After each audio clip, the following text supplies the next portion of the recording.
ನಿಮ್ಮ ಅಧಿಕಾರಿಗಳಿಂದ ಏನ್ರೆ ಏನೇ ಅವರು 2,000 3,000 ಕೇಳಿದ್ರೆ ಎಲ್ ಕೊಟ್ಟಾರ್ರೆ? ಈಗ ಎಂಡಿನೇ ಪಾಸ್ ಆಗಿಲ್ಲ ಬರ್ದಿಲ್ಲ ಅಂತ ಕಂಪ್ಲೇಂಟ್ ಮಾಡ್ತಾ ಇದಾರೆ. ಬರದ್ಮೇಲೆ ಇಲ್ಲಿ ಪಂಚಾಯತಿ ಸಬ್ಮಿಟ್ ಮಾಡ್ಬಿಡಿ, ಬೆಳಿಗ್ಗೆ ಕೊಟ್ಬಿಡಿ ಅದ ಇಮಿಡಿಯೇಟ್ಲಿ. ಇದು ಯಾಕೋ ಭೀಕರ ಜಾಸ್ತಿ ಆಗ್ತಾ ಇದೆ, ಸುಮ್ಮನೆ ಸಮಸ್ಯೆ ತೆಗಿಯಲ್ಲ. ಕೊಟ್ಟಿಗೆ ಕ್ಲಿಯರ್ ಆಗಬೇಕು. ಅರ್ಥ ಆಯ್ತಾ? ಈಗ ಬೆಳಿಗ್ಗೆ MDL ಅವರು ಮೀಟಿಂಗ್ ಇದೆ.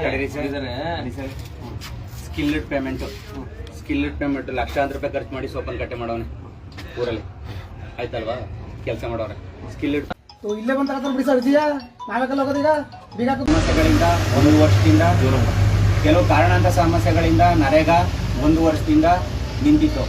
ಯಾವ ನರೇಗಾ ಇಲ್ಲಿವರೆಗೆ ನಿಂತಿತ್ತು ಅದನ್ನ ಈಗ 1 ತಿಂಗಳಿಂದವ ನರೇಗಾ ಕಾಮಗಾರಿಗಳನ್ನ ನಡೆಸಕ್ಕೆ ಅಂತ ಅಂದ್ಬಿಟ್ಟು ಇದು ಮಾಡ್ಕೊಂಡು ನರೇಗಾ ಕಾಮಗಾರಿಗಳು ನಡೀತಾ ಇದ್ದೋ.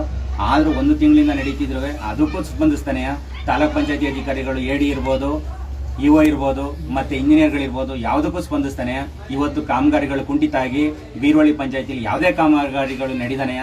ಇವತ್ತು ಸಾರ್ವಜನಿಕರು ಗ್ರಾಮ ಪಂಚಾಯತಿ ಮೆಂಬರ್ಗಳ ಮೇಲೆ, ಗ್ರಾಮ ಪಂಚಾಯತಿ ಮೇಲೆ ದೂರ್ಕೊಂಡು ಇದು ಮಾಡೋ ಮಟ್ಟಕ್ಕೆ ಬಂದೈತೆ. ನಮ್ಮ ಮೆಂಬರ್ಗಳಿಗೆ ಯಾವುದೇ ರೀತಿ ಬೆಲೆ ಸಿಗದಾನೆ, ಅಧಿಕಾರಿಗಳು ಬೆಂಬಲ ಕೊಡ್ದಾನೆ, ಬೆಲೆ ಕೊಡ್ದಾನೆ. ಇವತ್ತು ಮೆಂಬರ್ಗಳು ಯಾವುದೇ ಕಾಮಗಾರಿಗಳು ನಡೆಸೋಕ್ಕಾಗ್ದಾನೆ. ಇವತ್ತು ಕೆಲಸ ಕಾರ್ಯಗಳು ಏನು ನಡೀತಾ ಇಲ್ಲ. ಇದಕ್ಕೆ ಸ್ಪಂದಿಸದ ಅಧಿಕಾರಿಗಳಿಗೆ ನಮ್ಮ ಕಡೆಯಿಂದ ಧಿಕ್ಕಾರ. ಈ ಅಧಿಕಾರಿಗಳು ಇಲ್ಲಿ ಬಂದು ನಮಗೆ ನ್ಯಾಯ ತೋರಿಸ್ಕೊಡೋವರೆಗೂ ನಾವು ಇಲ್ಲಿಂದ ಹೇಳಲ್ಲ. ನಾವು ಆವರತಿ ಧರಣಿ ನಡೆಸಿ ನಮ್ಗೆ ನ್ಯಾಯ ಸಿಗೋವರೆಗೂ ಇಲ್ಲಿ ಹೋರಾಟ ಮಾಡ್ತೀವಿ.